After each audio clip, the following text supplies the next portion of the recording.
As society attempted to maintain prostitution a secret, French painter Edouard Manet brought it to everybody's attention in 1865, when he displayed his painting, Olympia.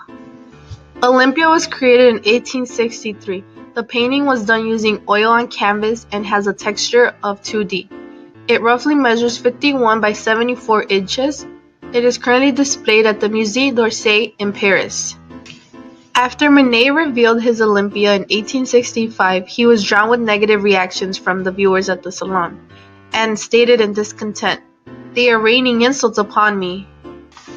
This painting raised much criticism as people found it distasteful for several reasons, being that the painting seemed unfinished due to its quick brushstrokes. Olympia's skinny body was unappetizing as she appeared more girlish than womanly, and Olympia's flesh looked washed out. Many wonder why Manet painted so flat and failed to use the common practices that other painters of the time were using to create smoothness throughout the entire work and create depth. Alexander Cabanel's The Birth of Venus highlighted what a real painting looked like in that time and the expectations that Manet was not abiding by. Due to heavy controversy the painting caused, policemen were hired to protect it from vandalism. Although this style that he had developed did not satisfy the viewers, this is what scored him as the father of modernism. As Dr. Tom Fallon discusses in his analysis, Olympia was inspired by Titian's Venus of Urbino. This painting from 1538 was a gift presented to a soon-to-be wife in order to remind her of her expected woman duties. Venus of Urbino encompasses what a true woman shall be, which is not the case with Manet's Olympia, because Olympia was a high-end prostitute and Venus of Urbino was a pure woman. Titian painted over 9 layers on his Venus of Urbino until he was satisfied with warm and inviting colors. On the other hand, Olympia is pale, plain, and lightly stroked, creating a stiff corpse-like figure. Being a prostitute quickly became associated with the spread of sexually transmitted diseases and the death of family values. To only project these illnesses with prostitution was unfair, as prostitutes were constantly being medically examined but fell short because they were living inside the city.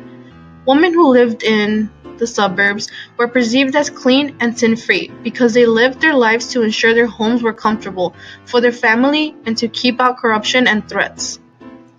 These pictures show some of the devices that were used to examine prostitutes.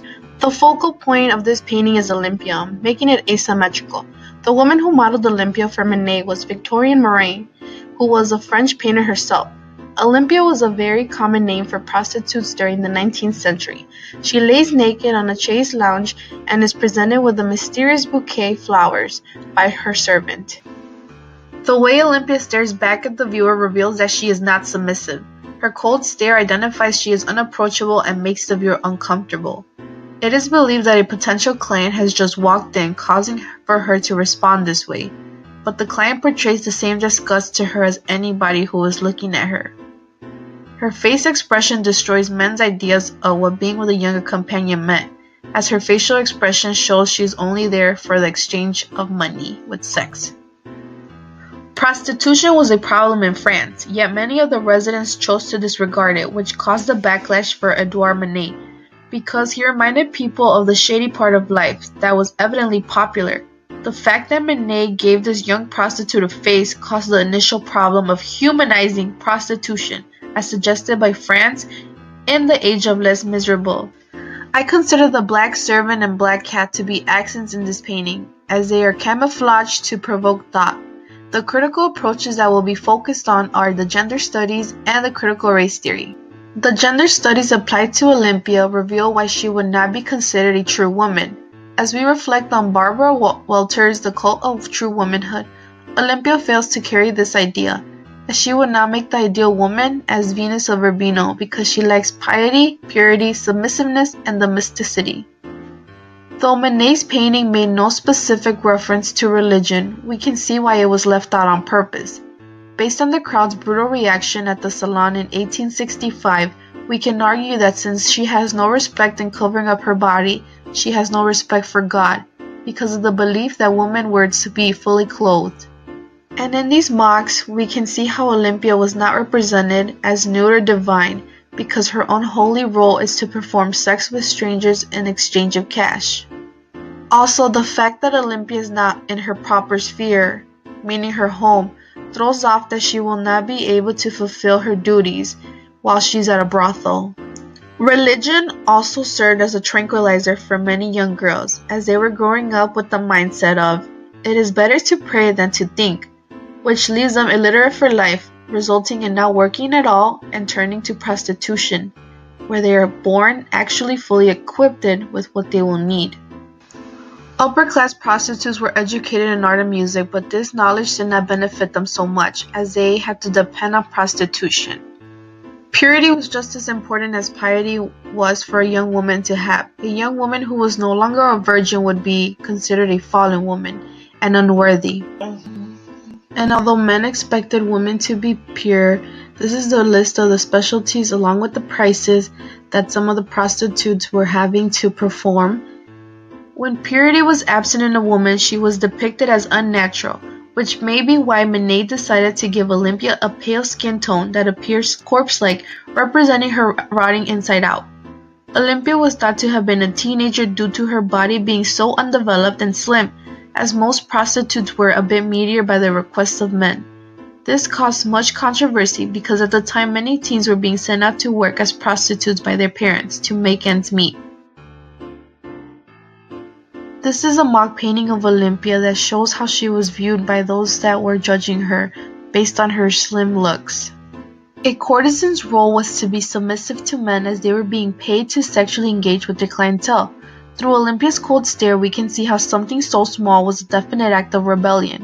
When Olympia decided to look straight at the viewer, she became unapproachable to whomever was looking, and she knew this because as humans we do not like to be stared at. Yet, men still gazed at her.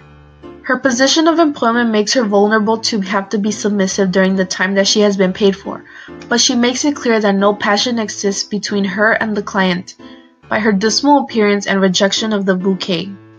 Olympia does not project domesticity, as she is not the ideal woman who is devoted to maintaining a household. To the audience, she is a wicked being because she has failed to be tamed and practices sex with various customers outside of the normal home. The critical race theory is being exposed in a very discreet manner. Manet provided Olympia with a black servant. The black woman who was used as the model for this painting was a woman named Laura. As a black woman during this period, she has been overlooked. All that has been recorded of her is her first name. Textbooks and many lectures also failed to mention her. The way Manet painted the black servant suggests that he is reinforcing blacks as the other. The black servant's body is double the size of Olympia's. As we see, her body begins at Olympia's knee and stretches out beyond Olympia's feet. Manet is illustrating the black servant with steatopegia, which is a normal condition of the accumulation of mass amounts of fat on the buttocks. This relates to certain parts of Africa. His reference enforces the Hottentot Venus in the black servant's body figure. As Laura is said to appear in front of a pitch-black wall, I believe this demonstrates how unimportant she is, and that her only purpose is to serve Olympia. It is interesting to see the two women being switched positions by a mock painting, yet Laura remains fully clothed, as the idea was that white women were more attractive. Unlike Titian's Venus of Urbino, Manet uses a black cat, which implies prostitution and misfortune, instead of a dog, which expresses fidelity, at Olympia's feet. The black cat is nocturnal, meaning that it is active at night like a prostitute. Black cats are also symbolical with evil and witchcraft. We can see how Olympia would fit the profile of a black cat because she is not seen as a pure woman but actually associated with sin. Also, the cat's swishing tail motion expresses that the cat is focusing on an object. As we can see that the cat is also looking straight, we can infer that a client has just barged into Olympia's room. Olympia's face is recognized to be disproportional, making her unattractive. She does not express any emotion but an intense stare. She is decorated with pearl-like earrings, an orange flower in her hair, a black choker, gold bracelet, and lays in the shawl in an odorless pose. The history of chokers relates black ribbon necklaces with secret lesbianism, making the generalization that Olympia was engaging in sexual relationships with both men and women for money or was actually lesbian, and that is why she found men unappetizing. Her thick gold bangle and shawl highlight that Olympia was probably a high-end prostitute. Olympia's hand placement right over her crotch area emphasizes that she does not allow for an opening, as her fingers are laying right across her leg. We see the difference with the placement of hands in Venus over Vino, as her hand is positioned going inwards to the vagina area as an invitation. The placing of Venus's hand makes sense since it was a gift to a new wife. But in Manet's Olympia, that is not the case. Olympia has declared to have all of the control in what happens with her body by strongly placing her hand to cover her vagina. Many of the viewers also dislike this gesture because of the physical barrier it created. Olympia is seen to be snubbing the flowers because we think of them to be a gift from a client. The immense criticism that Manet and Olympia received in 1865 is now irrelevant, as Olympia is considered a priceless masterpiece from the 19th French century. This is my artwork project that I decided to create for you to interpret.